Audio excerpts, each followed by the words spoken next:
At this point, I feel like I've given the belt drive system an adequate amount of time to shine, and unfortunately, it just hasn't been working out. There's been quite a few struggles, and it's just been damaging other parts. So even if it isn't the belt drive itself that's been failing, it's been causing premature failure of other parts connected to it. And I think that's what actually happened in the last video. Even though the belt drive isn't what failed last video, what happened was these screws pulled out of the spur gear cover and it ended up stripping that input gear. And I think the reason those threads stripped out is because of the tension that the belt is pulling upward from the motor side. That's not an issue that you're going to have with normal gears. That's just with a belt drive system because of the tension that's on the belt. And I think that's what happened. And that's why I decided, you know what, guys, I could keep on messing with this belt drive, but why? Tons of people in the comments said they've tried it and it just hasn't worked out for them. I'd have to agree, it's just not worth the headache. I think I've only gotten in like a minute or two of bashing, hard bashing, before it's broken or something's broken. So I've decided to make another change. We are done with the belt drive system. So out with the belt drive system and in with this right here. Now this right here is the VITAVON 22 pinion and 35-tooth spur gear. This is a 1.5 mod gears for the Traxxas X Maxx. These gears are absolutely massive. It comes with a spur gear shaft. Also comes with this little sleeve with a bearing, so it actually helps support the end of the spur gear shaft. So that's nice because this has a fair amount of weight just to this gear itself. Now I want to say this cost 80 or 90 bucks, so it's not cheap for this setup. But I've heard that you can't really strip the 1.5 mod gears. So that's what we're doing in today's video. Let me go ahead, resituate the camera, and we're going to jump right this install video. All right, go ahead, fast forward a little bit. I actually had to dig in the whole rear bulkhead because the screw holes were actually stripped out where the spur gear cover goes. And I just thought, you know what, I better just replace the entire bulkhead. So that's what I did. Just got the bulkhead replaced, switched everything over. The differential's still in good shape. Greased that up, put that in. I actually put a new center diff in because the other center diff, some of the teeth had been stripped off.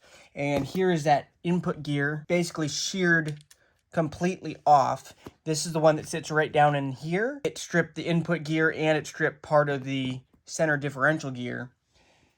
So what we're going to do now is we're going to install this VITAVON or VITAVON. Let me know in the comments how it's pronounced. 20-tooth pinion and 35-tooth spur gear. As you can see, it's got its own shaft that comes with it, as well as this piece that I think sits right in here that has a bearing in it that holds the front part of the spur gear shaft. So let's go ahead, let's get this cut open. Figure it's easier to show you guys now while I have everything apart anyway. Let's start. Let's get the whole spur assembly in. I guess I never shared the part number with you. I suppose this right here is the part number. Looks like it. The part number is XMAXX 97. Check that out. Let's get the pinion gear out too. Yeah, these gears are absolutely enormous. This is like the size gears. The 1.5 mod is what like my Losi 5T, and I think my HPI Baja also has 1.5 mod gears. So these gears are absolutely huge. I forgot I still got to put this piece on too. That goes right there. Here is that new shaft that comes with the VITAVON kit.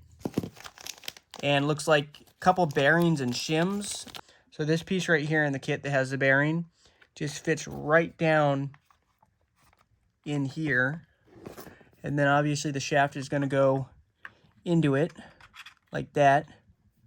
So we'll put this bearing right here on the front. We need a new input gear because I stripped this one like I said. Where did I put that? All right, got a new input gear right here. 20-tooth pin's just going to go right through.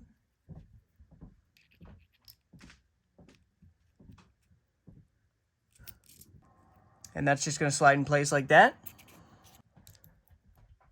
Then this bearing right here will go at the end. And the VITAVON, looks like the VITAVON one does have a, is that 2 mil? Looks like a 2 millimeter grub screw, and that's what actually holds you onto the shaft. I think I'll just use blue Loctite for now and see if that holds.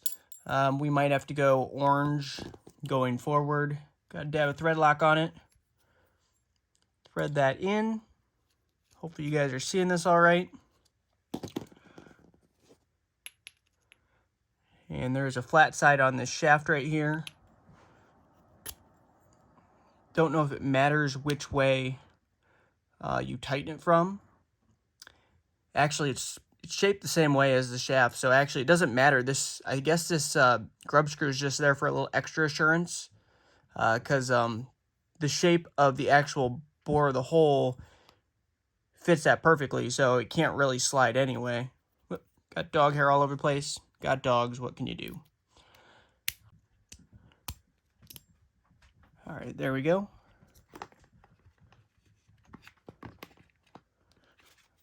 All right, that's looking pretty good. I think I'll wait to tighten the spur gear shaft.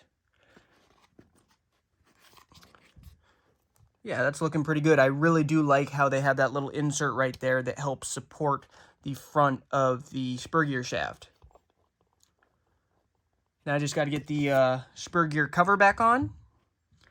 And then we'll move on to, I'll get the bulkhead back together and we'll work on getting the motor adjusted and the pinion on the motor. There's actually a few things I'm going to be upgrading. Where did I put that? Oh, here it is. I'm going to be upgrading the center drive shaft right here. So I bought this one from Integy, which I've had mixed results from the brand Integy. So it's supposed to be, it's billet machined. So that should be better than this one right here. And I can tell you this one right here just feels flimsier. This one definitely has more weight, and just with the flick test, if that's an actual test, flick test tells me this one's sturdier than this one right here, the stock one. So I'm going to be putting that in. Won't show that off camera. Goes in the exact same way as stock one. I'm also going to be installing this right here.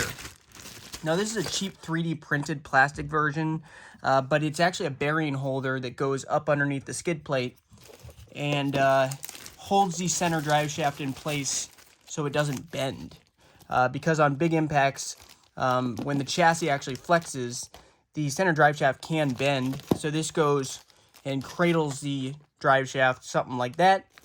And these bearings obviously go in those sunken areas, cut out for it.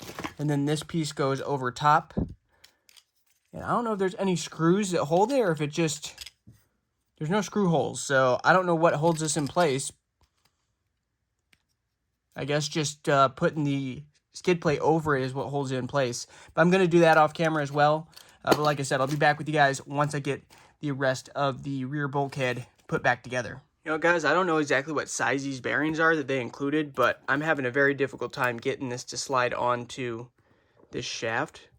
So I'm just not even going to bother doing that because I can't get it on. So if that flexes whatsoever and moves, I'll never get those bearings off without cutting them. That's the way I look at it. Gosh, I don't know if these are the correct size. I tried them on both the stock one and on this one, and I can't get these bearings that were included. I bought this on eBay, by the way.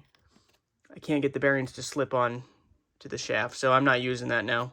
I'll still use this Integy shaft, though. Alrighty, guys, I am back. Unfortunately, this video hasn't been going quite as smoothly as I would have hoped. This piece right here did not work because these bearings are not the right size. There's no way that's going to slip through there, the drive shaft, stock one or the aftermarket one. So I just ended up putting the aftermarket drive shaft on there. Got the mount in. I'm pretty sure I also switched over to these 7mm bolts because people recommended that I can then use an open wrench to actually get behind the pinion. They were actually recommending this when I was running the belt drive, but they said I could get behind the pulley with an open-end 7mm wrench.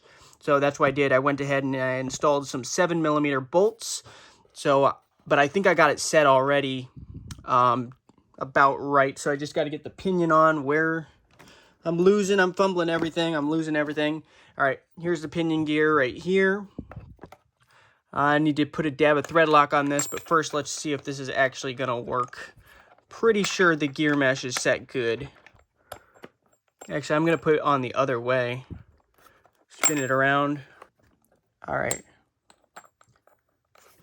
There. Put it on like that. And let's see. I'm just going to set this. I'm just going to put that like that. And check my gear mesh.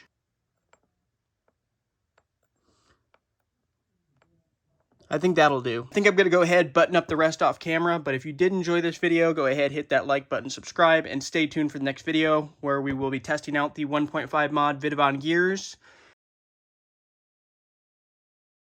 Alrighty guys, I decided to come outside, test out the 1.5 mod gears.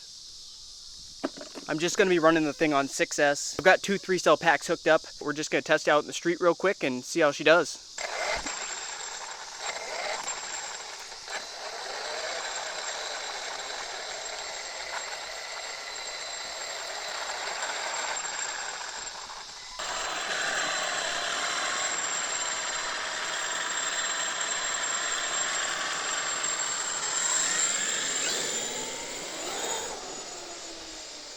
Actually, the noise isn't quite as loud as I thought it would be, the gear noise.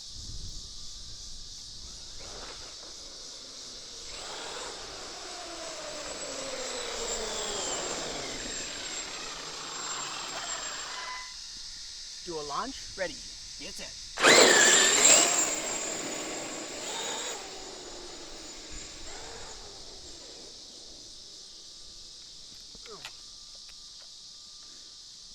Don't know what happened there. Did we just lose range? I just lost all control of it all of a sudden. Let's get down to it.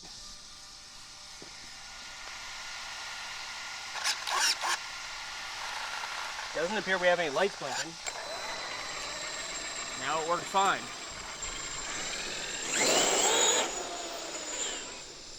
There, lost steering. What the heck? It's always something. If it's not one thing, it's another. Yeah, no steering right now. Lost it all again. Still no light blinking. Huh. Well, so far at least the gears sound good, but we're having some type of, it appears, receiver issue.